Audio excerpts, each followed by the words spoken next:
Sony has announced shocking movie delays, including Spider-Man Beyond the Spider-Verse, Kraven the Hunter, and Madam Web. Barbie and Oppenheimer have a second massive box office weekend. And is Dune Part 2 going to get delayed? Find out in this episode of Movie News.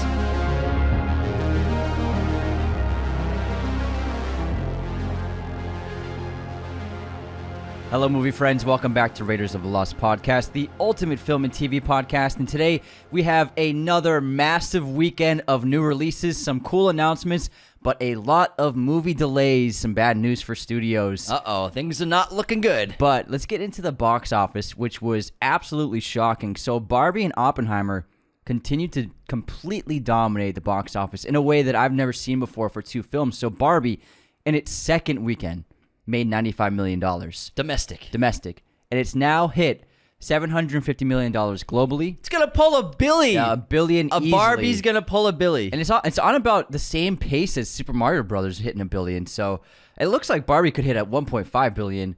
And Oppenheimer had $46 million in its second weekend, which is the domestic, which is the most for an R-rated film in its second weekend ever. It beat out Deadpool 2, which was the previous owner of that title of its second weekend of a rated R film.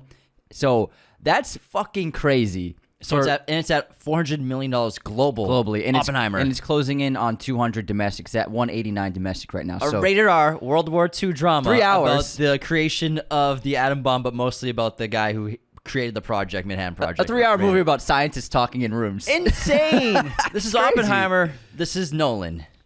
This is cinema. This is Raiders of the Lost Podcast. Absolutely bonkers. These two movies, holy hell, bringing the event experience back to cinemas. We haven't felt this since post-COVID. Even No Way Home wasn't even close to what these two movies are doing together.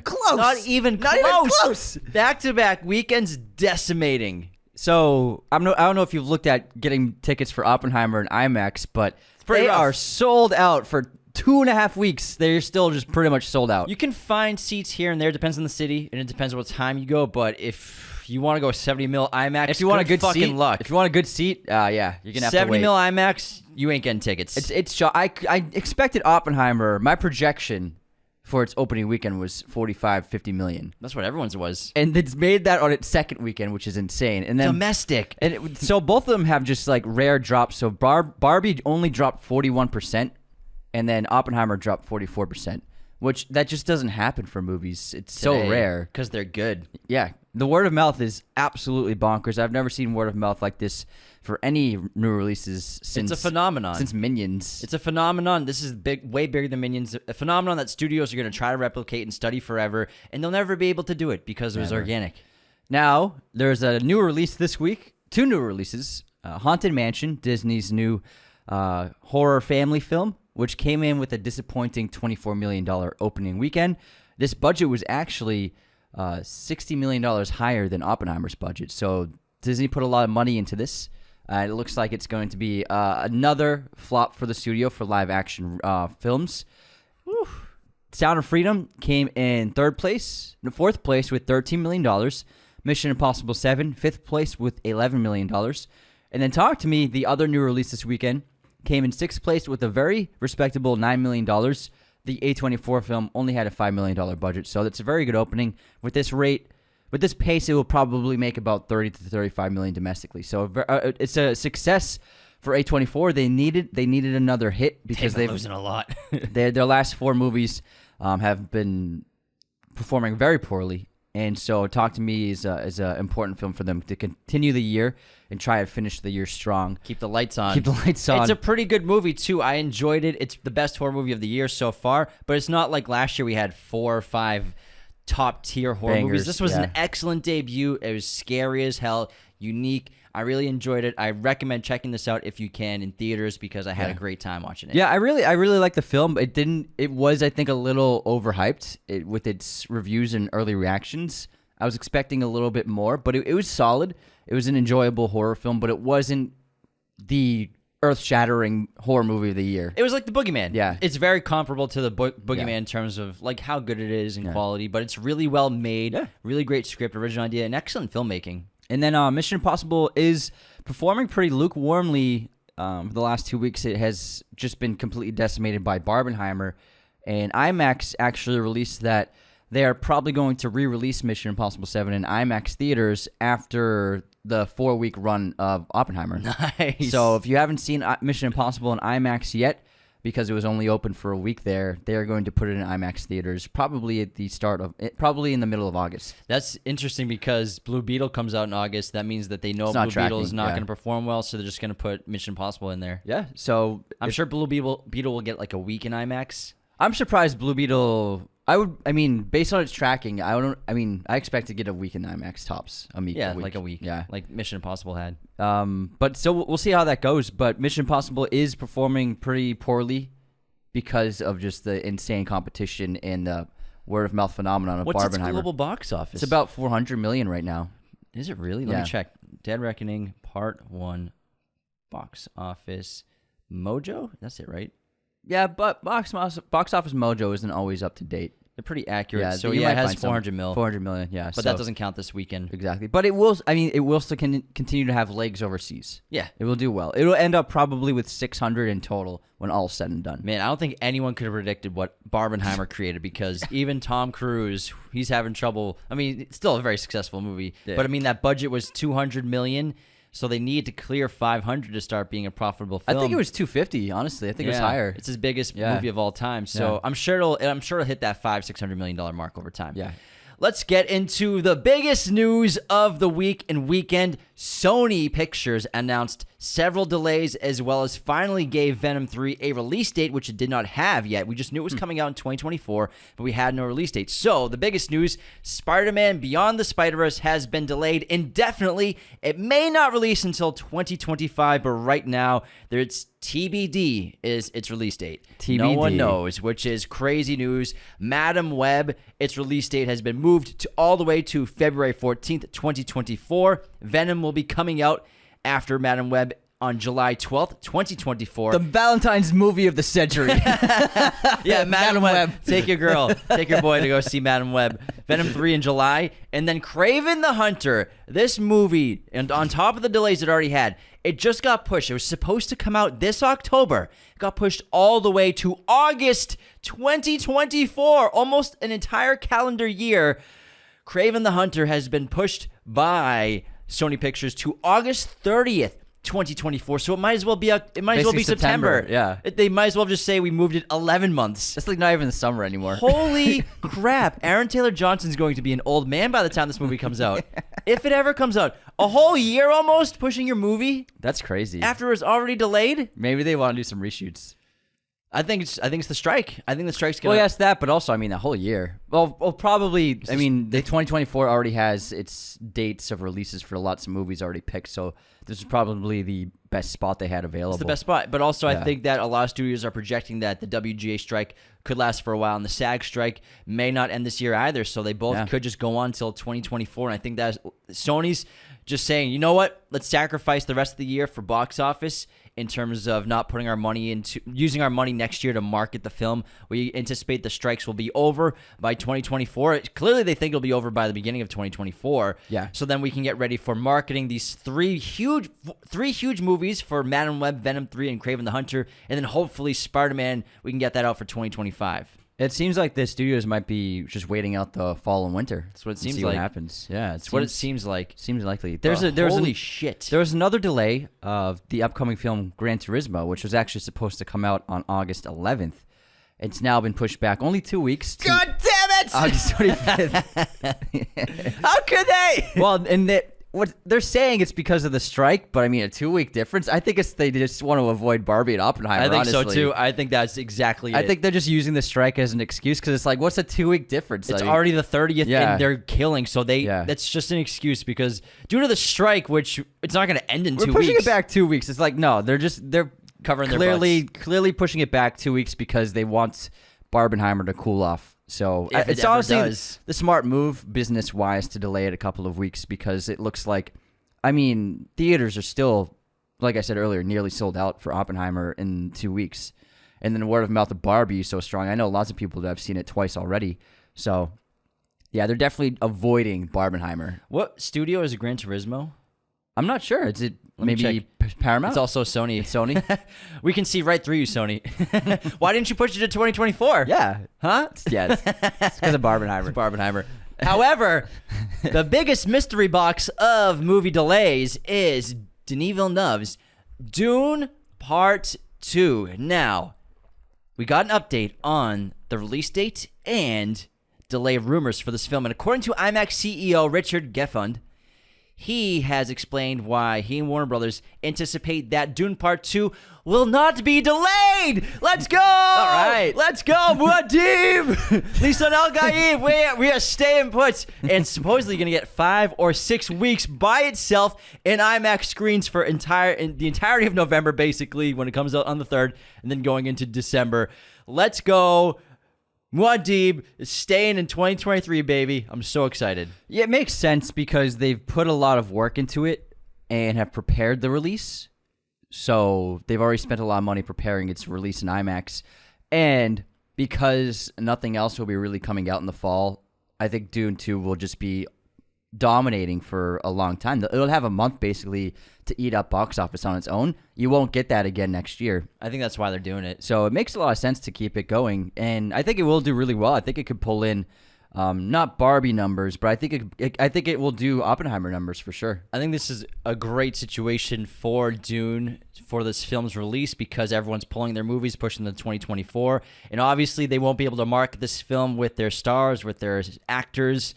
They won't be able to do red carpets or premieres or press or anything. However, I don't think you have to with this cast. I don't think you need to do press because everyone in it is so goddamn famous already, and the hype for this movie is the through hype. the roof. Yeah, the previous film doing really well. So I think that yes, that there won't be there could be red carpets though. Maybe the strikes will end. Maybe. We'll see. Maybe. It's all up in the air, honestly. I'm kind of wouldn't be surprised if studios start making their own deals with the WGA and with SAG outside of just doing them together. And who knows? Maybe Warner Brothers is having separate talks with WGA and SAG about ending it with them. No.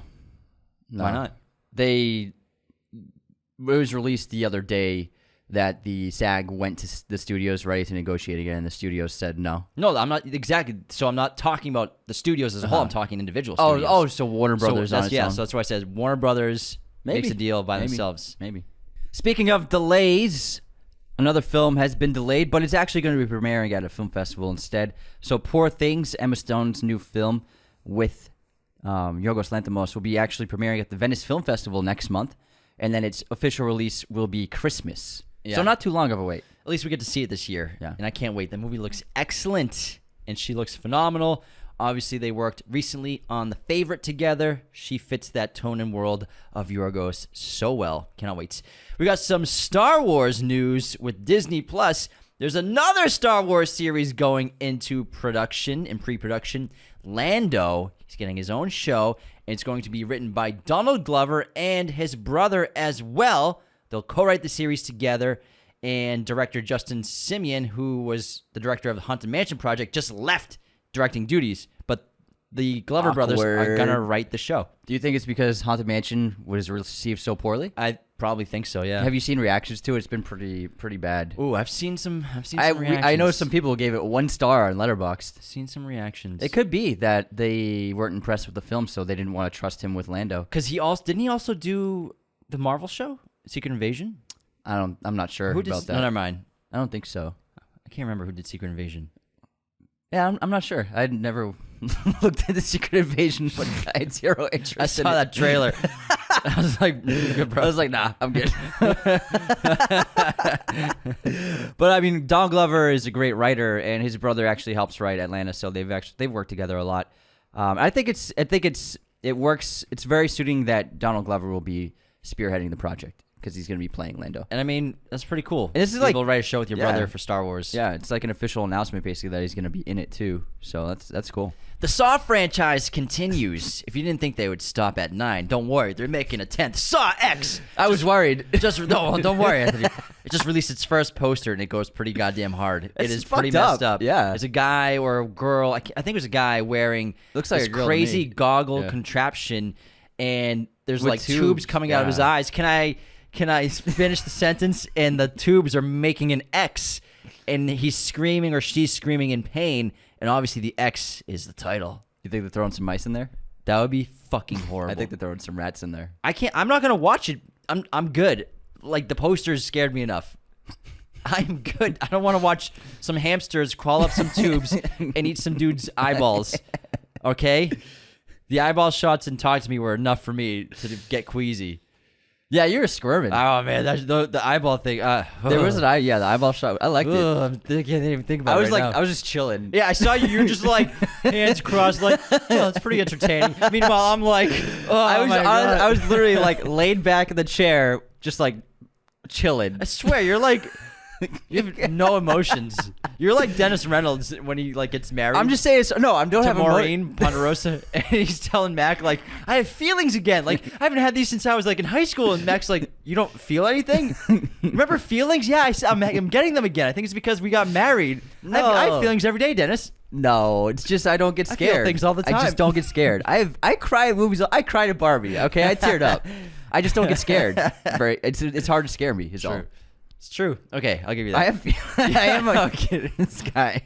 I teared up in Barbie. It's true. You cried for an hour after Fruitvale Station. I've seen it. It's just it's hard to get me with the scare. It's hard. It's hard to get him. He's watched so much fucked up stuff. He's been so desensitized by Hollywood and foreign films that you can show this guy anything on camera. Talk to Me was cute compared to that stuff. I was compared to stuff I've seen. It was nice. I thought Talk to Me was pretty messed up. No, it had some good moments in a great way. It had some good moments. Whew. I liked it. I'm going to change to the things that are going in my mind, which are thinking of the shots from Talk to Me that freak me out. Moving on to Jaws. What is this, Anthony? Jaws is going to be on Broadway. Are they going to cast a shark?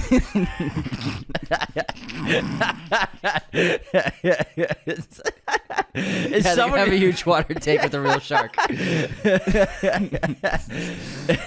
That won't be a problem at all. Are they gonna put like some? It's like Ace Ventura. Are they gonna put someone in just like a big shark costume? Remember the shark scene in Ace Ventura? It's so funny because he's over a tank and he thinks it's a dolphin in the tank, and then it's a shark. It's a great white. What's the dolphin's name? Something like that. Something, yeah. And then he gets attacked by a shark, but he's being like ravaged by a shark, but he doesn't get out. He's not hurt at all afterwards. He just shows up and his clothes are torn up. It's so funny, but it doesn't make sense that there's like no blood or anything. Snowflake's the dolphin. Snowflake the dolphin. Go to movie. Do not go in there. Woo! Here's Snowflake. I love when they leave and he's like upset that the toilet did that to him. What does he say? Thank goodness I wasn't going number 2, or I may have been decapitated or something like that. Oh my god. Wait, no, he says, thank goodness I wasn't drinking out of the toilet or else I could have been decapitated. And it's like a fancy party. It's so funny. It's so funny. Oh my god. What a movie. So much. But the Jaws Broadway show is actually about the production. Oh, okay. So the show is called The Shark is Broken, and it's actually written and produced by Robert Shaw's son, who's like overseeing it. Very cool. It's actually been playing in Europe and it got great reviews. And then it's about like the personalities involved in the production, the actors, Spielberg, and the set and everything. So it actually seems like a great idea for if you're going to adapt it for Broadway for the stage, going out of like the movie but making it about the actual process of filming. Sounds like a lot of fun. It's really clever. I really love movies and shows or anything about a production of a movie, especially a famous one. I think it's awesome. It's a cool idea.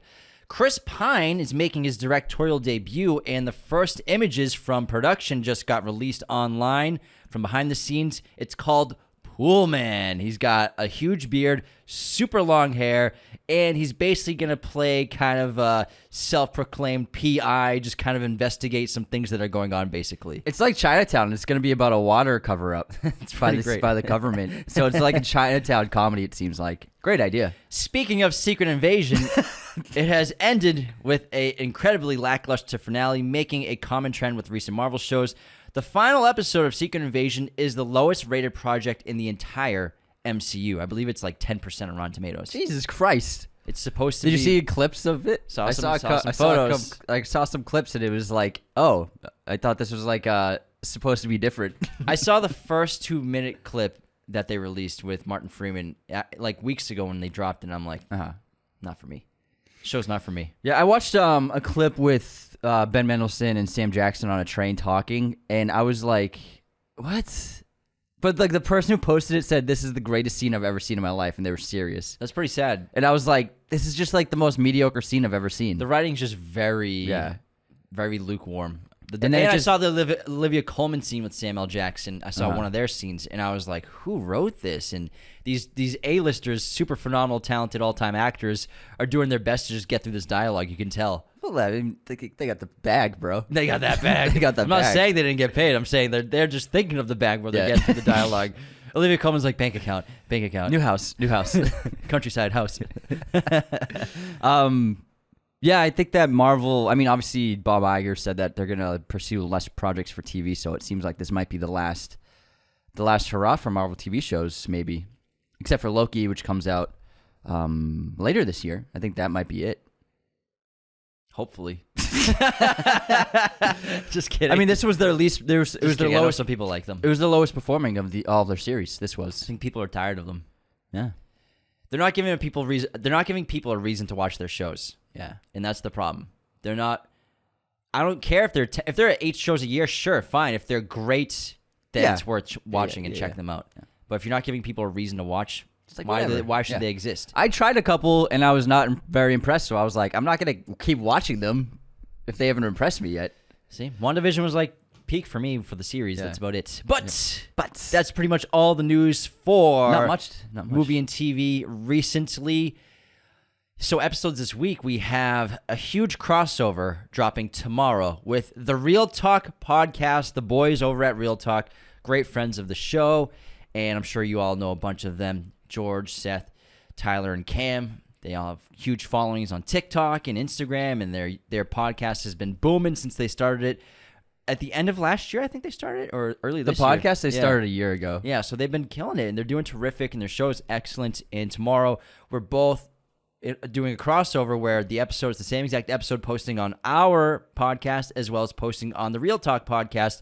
We would love for both audiences to get interested and discover the other shows, and it was a lot of fun to chat, and we did the best movies of 2023 so far rankings. It was an interesting, everybody's list was pretty different. Pretty solid. Yeah. It was a lot of fun. Yeah. So that was an excellent. It was funny because you asked for everyone's like to send a headshot in yesterday, and I sent you a headshot of Ryan Gosling for myself. I'm still waiting on them too. I got to make a graphic, guys. Yeah. If you're listening to this Real Talk, boys, send me a fucking photo of your face. Trying to make some edits. Gonna make a thumbnail. Anyways, they're great guys. Take care. And then Thursday we're doing, what do we got? Matrix from Memory. Oh yeah, The movies Matrix from from memory. Memory. Yeah. The Matrix. I forgot we did that one. Yeah, we haven't done one of those in a while. It good was time. actually really funny. Did you edit it? Not yet. You better get on that. Those ones. It's fucking Saturday. I got time. I got time. All right. Thank you, everyone, for tuning in to Raiders of Lost podcast. Thanks so much for supporting the show on Patreon at patreon.com/Raiders of the Lost podcast, as well as those 5-star reviews on Spotify and Apple have been so beneficial for us getting discovered by new listeners on the platforms, and we've been ranking on Spotify, which is so exciting. Oh, yeah. So thanks for everyone who's been blowing up the show and listening to that. Oppenheimer has been killing it. That episode's demolishing. It's our biggest episode Where's of the it year at so now? far. I don't even know, man. But thank you so much for the support, everybody. Take care and have a wonderful week. See you next time. Thank you for watching Raiders of the Lost podcast. Be sure to hit that subscribe button, hit the like button as well, notifications for sure. Listen to the show on Apple Podcasts, Spotify, everywhere you can listen to podcasts, and be sure to check out this other content we have on our YouTube channel.